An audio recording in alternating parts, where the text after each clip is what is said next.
Hi guys. Patience is a very difficult thing to practice. I consider patience a gift because, being patient is one of the most difficult things for us human beings to practice, and it can actually reveal a lot about us. When a person is impatient, can reveal a lot about where they are emotionally, spiritually. So that's why sometimes they would say that if you want to know who the person is, you know, watch them during a time of frustration, watch them when they're impatient, watch them, when they are supposed to wait for something,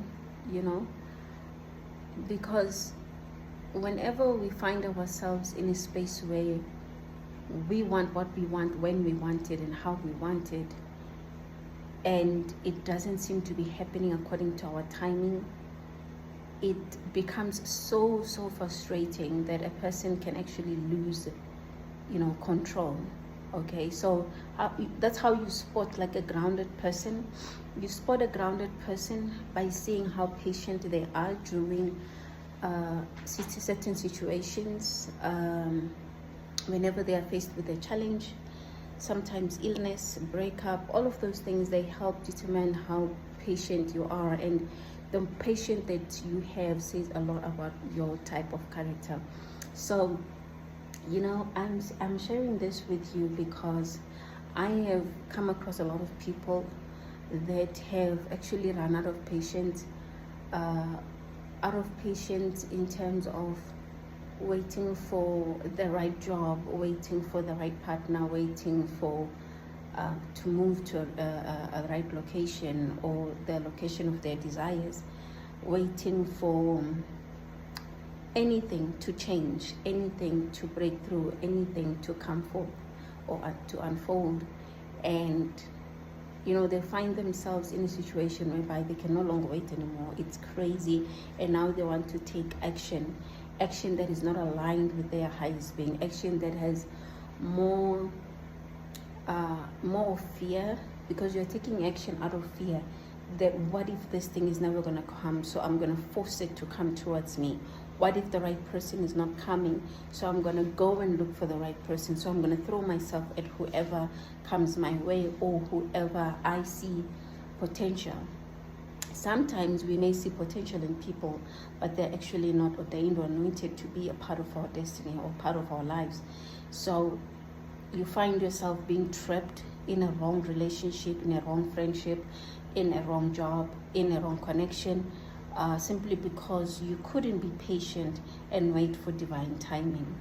There's this friend of mine that I was talking to a few days ago, and she's been divorced for like 3 years, and she's, every time we talk, she always talks about how, she's praying for the right partner, how she's, hoping God for the right person into her life. And with every lesson and everything that she's been through, she's a very strong lady, by the way. She's actually my role model. I love her because of everything she went through. She rose and got back up like a phoenix. She's just so strong and so powerful, and I'm just very proud of her. And after so many years of waiting for the right person, for 3 years, suddenly, she lost that patience, I would say, because now she got married to somebody else, that she did not take time to do an introspection, not only on herself but also on this person, to just analyze, let things take time to see, is this for me? She made decisions that were out of the fear of what if the right person will never come, or what if this is the right person, instead of aligning herself with her truest being. And for me, aligning myself with what is meant for me is through meditation, through prayer, and seeking guidance and signs from God, from the universe, from my spirit guides. So you'll find sometimes that a person will not do that or take time for that. They just jump into whatever comes into their way. Sometimes you, it's so sad, because it kind of reminds me of when I got divorced. 2017, I got divorced. I went back home. I started exercising. I started eating healthy, looking after myself. I opened a business. I was doing great. I had a lot of friends, because actually I had a lot of good people around me, because I was such an inspiration for a lot of people, and they would always tell me that.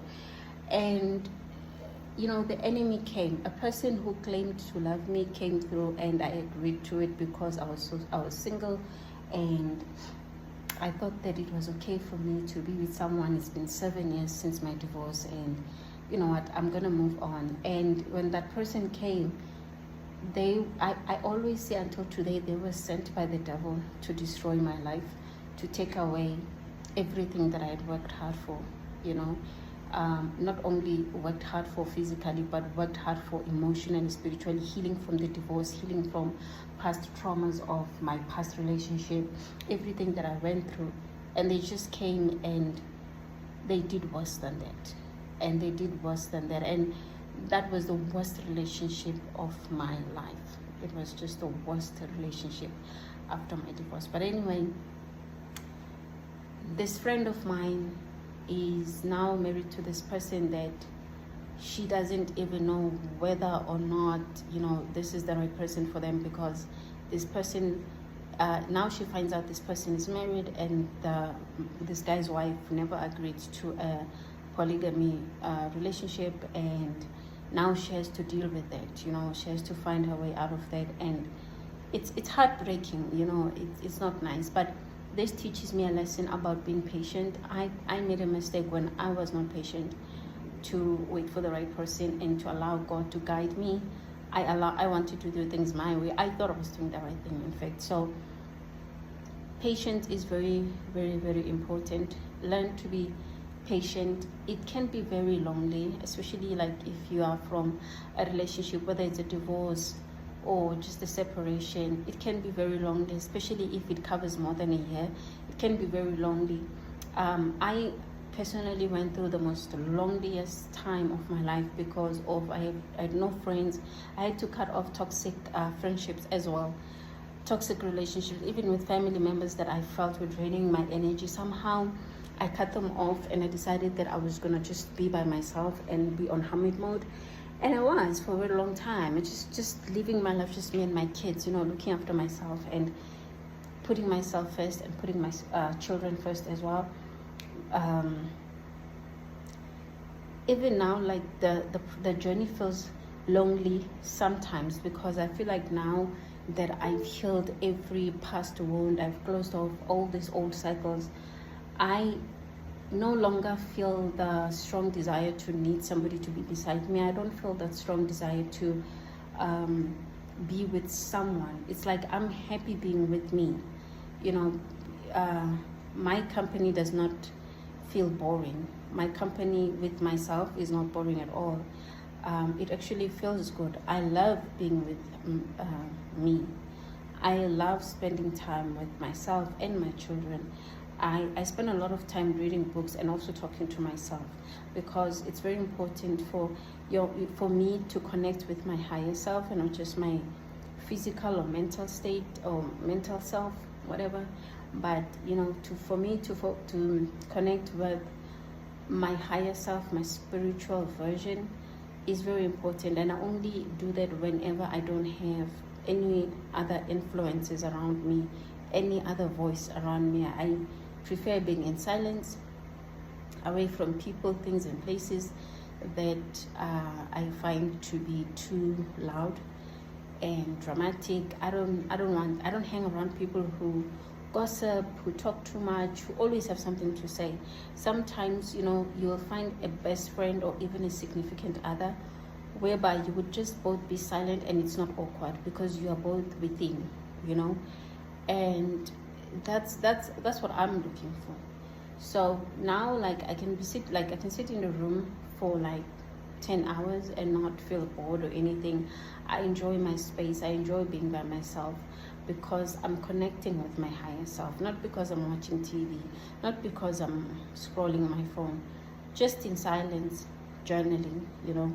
That's how I speak to myself, through journaling and prayer. That's how I speak to myself. That's how I align myself. So it could be anything for you, you know. It could be swimming, nature. It could be anything for you. So I do want to encourage you, if you are going through the season of loneliness after a breakup or whatever the case is, you know, just choosing to release certain people out of your life, and it feels lonely after losing that best friend, after releasing and letting go of that best friend. It feels lonely and depressing. Be patient with yourself and learn to start journaling. Learn to speak more to yourself. You're not crazy when you speak to yourself. I grew up speaking to the mirror, and you know, if my siblings see me, what am I saying? When my siblings see me do that, they would laugh and think, she's talking alone, but they also would do that. So that's the innocence of being a child. You do things that are spiritually guided, but you're just not aware, and then you are being talked out of it. But anyway, now I am able to speak to myself through journaling. So for you, it can even be just speaking to yourself, looking at the mirror.